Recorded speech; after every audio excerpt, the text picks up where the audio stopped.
Dans cet extrait, Bernard de Montréal explique que l'homme peut atteindre 3 niveaux d'intelligence, le mental, le surmental et le supramental. Le surmental est une ouverture partielle vers une conscience plus vaste, tandis que le supramental est la période finale où l'homme atteint une vision totale et parfaite de lui-même. Le surmental comporte 2 étapes majeures, la réalisation de l'illusion de la pensée subjective et l'élévation de cette pensée subjective vers un mode d'entendement impersonnel.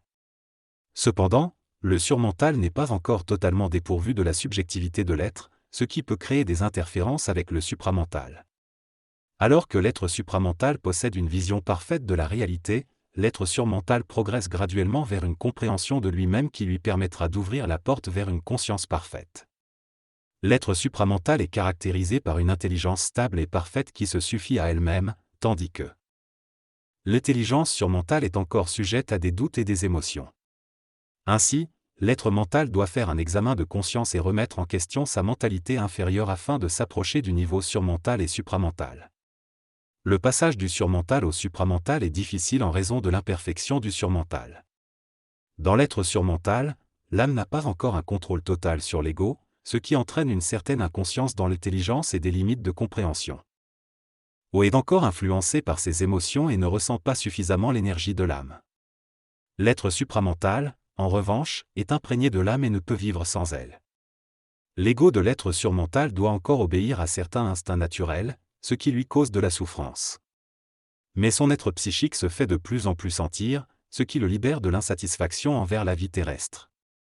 L'ego de l'être supramental est en harmonie avec l'âme et obéit à sa volonté. L'ego de l'être surmental, en revanche, doit encore apprendre à se raccorder à l'âme et à comprendre sa vie et son évolution. L'homme a du mal à atteindre l'être supramental en raison de son émotivité et de sa préoccupation constante. La distance entre l'être supramental et l'être surmental est mesurée par l'émotion, et seule la traversée des émotions et des illusions permettra de se rapprocher de la conscience supramentale. L'être surmental doit encore apprendre les lois de l'âme et de la vie réelle, et se libérer de la dualité entre le vrai et le faux. Il doit grandir en intelligence pour équilibrer le travail de l'âme sur ses centres d'énergie. L'ascension vers l'intelligence supramentale est une épreuve pour l'être surmental qui doit se libérer de la dualité pour progresser. L'homme de demain sera supramental et maîtrisera la nature grâce à sa conscience.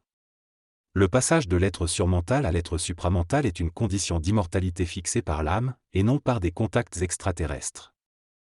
Les êtres extérieurs à la planète Terre seront régis par le régent de la planète et feront partie d'une alliance avec les êtres humains, mais la conscience supramentale restera primordiale. Ce texte explique la différence entre l'être surmental et l'être supramental. L'être surmental vit dans le présent de son expérience, tandis que l'être supramental vit dans le présent de sa vie réelle. L'expérience est nécessaire pour que l'être surmental comprenne, mais elle deviendra inutile une fois qu'il aura atteint la vie consciente. L'être supramental n'est pas affecté par les blessures émotionnelles car il n'est pas lié à l'être mental. Il est difficile pour l'être mental de comprendre l'être surmental car leur mode de pensée diffère. Le temps transforme l'être surmental et l'aide à dépasser ses limites émotionnelles pour atteindre une conscience cosmique. Le conflit entre l'être surmental et l'homme inconscient et la matière est un moyen pour l'être surmental de se surpasser et de résoudre les problèmes d'identité. Tant que l'homme souffre d'identité, il n'est pas dans la lumière. Les émotions sont liées à la peur, par exemple, l'amour engendre la peur de le perdre. L'auteur explique que la peur est engendrée par l'incapacité de l'intelligence et de la volonté, et que seule une intelligence pure peut détruire cette émotion. Il souligne l'influence des forces de l'âme sur notre vie et la nécessité de transmuter nos émotions pour être libres. L'être supramental, ayant dépassé les limites imposées par l'énergie de l'âme, vit consciemment de cette force et en a appris les secrets. Il révèle que la vie doit être au service de celui qui la vit, et que l'homme doit devenir parfait dans ses aspects émotionnels et mentaux. La loi de l'évolution est comparée à celle de la lumière, et il faut être prêt pour l'exécuter. L'être surmental commence à comprendre les nuances du réel et se détache de son ancien moi pour vivre plus simplement. L'homme surmental entre dans sa propre énergie et découvre petit à petit sa véritable nature. Il se détache de la recherche des hauts sommets spirituels pour explorer les profondeurs émotionnelles. Il commence à se tenir debout sur ses propres jambes et à découvrir son intelligence à travers les expériences vécues. Il se sent de plus en plus différent des autres et avance seul vers sa propre réalisation.